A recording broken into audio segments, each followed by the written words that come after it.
put Nezha in B tier, and I was completely wrong. I made a beginner Warframe tier list a few weeks ago and ranked him low, and the comments told me I was wrong. So I actually played him, and yeah, I was wrong. Here's what I missed, because this frame is way stronger than it looks.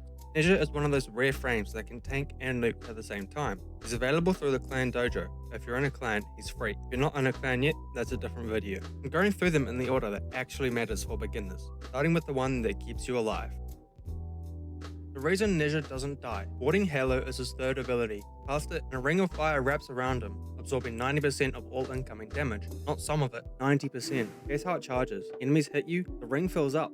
When it's fully charged, it pulses outward and deals fire damage to everything nearby. Automatic, you don't need to do anything extra. And the ring breaks, and it will eventually. There's a brief invulnerability window while it reforms. That window is real. Don't panic when it drops. Keep fighting, let it rebuild. The thing most beginners get wrong. You have to be in the fight for this to work.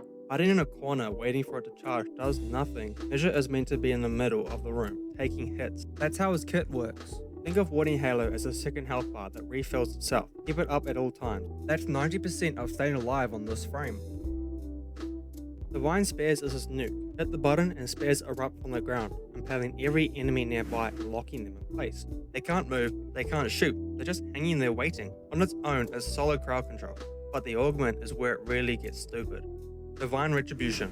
This is the mod worth going out of your way to get. When enemies are impaled, it takes whatever status effects your weapon has been applying, fire, slash, poison, spreads them to every spared enemy simultaneously, and then detonates them all at once. You don't need to understand the math. Here's what it looks like in a room.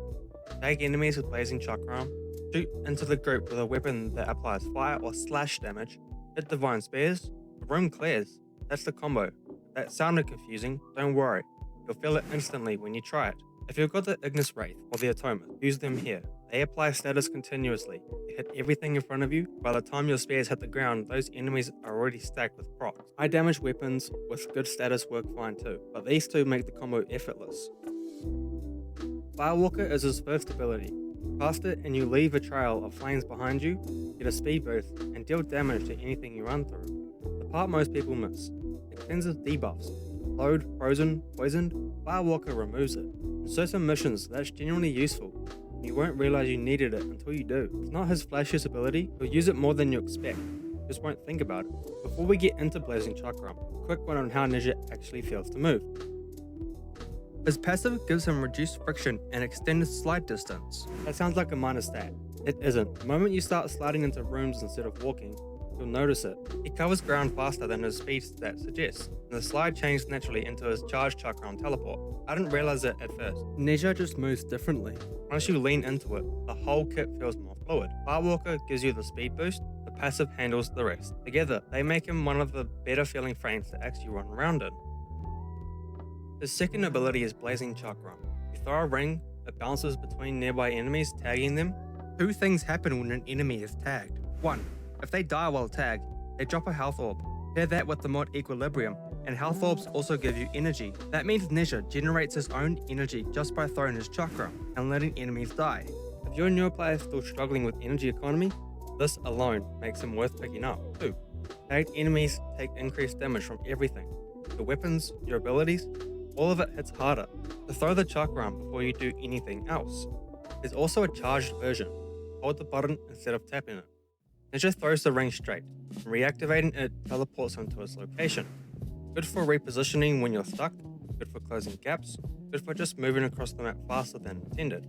I use it constantly, making him feel faster in a way that doesn't show up in the ability description. The rotation is simple, same every room.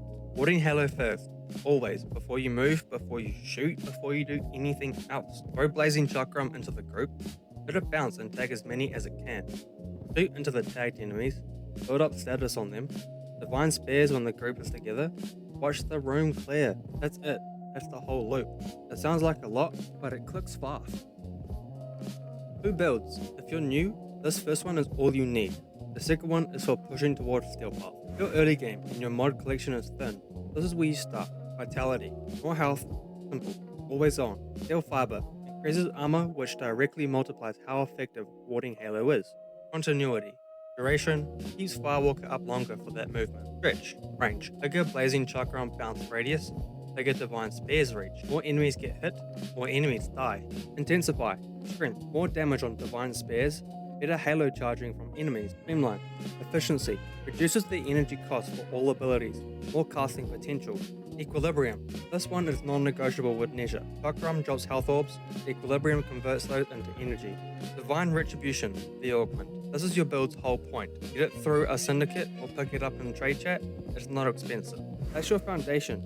You don't need more than this to clear the star chart comfortably. Run any aura you like, these are flexible. You've got more resources and better mods. Here's where you're heading. This is not required early, this is what you build toward. Adaption. This changes how survivable Nezha feels completely. The more a damage type hits you, the more resistant you become to it.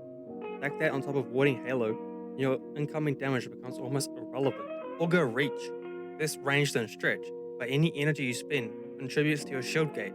You're getting two things out of one mod slot. It stays. Blind Rage. Bigger strength boost you can slot, but it increases how much energy each cast costs.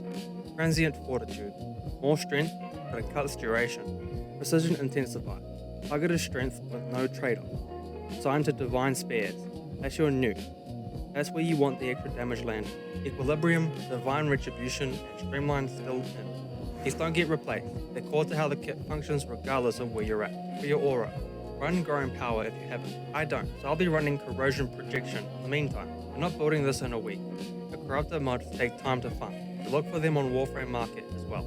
But now you know what you're working toward and why each piece is there. I put Nezha in B tier. Looking at it now, I completely missed what makes him strong. He's tanky without being passive about it. He generates his own energy. Nuke combo clears rooms, and his survival tool is one of the more forgiving mechanics in the game for someone still learning. He's not the easiest frame to get, but if your clan has him, or you can trade for the prime parts, he's worth it early. I should have said that the first time. If this helped, drop a like. It genuinely helps the channel. Subscribe if you want more beginner Warframe content. Thank you for watching, Tenno. I'll see you in the next one.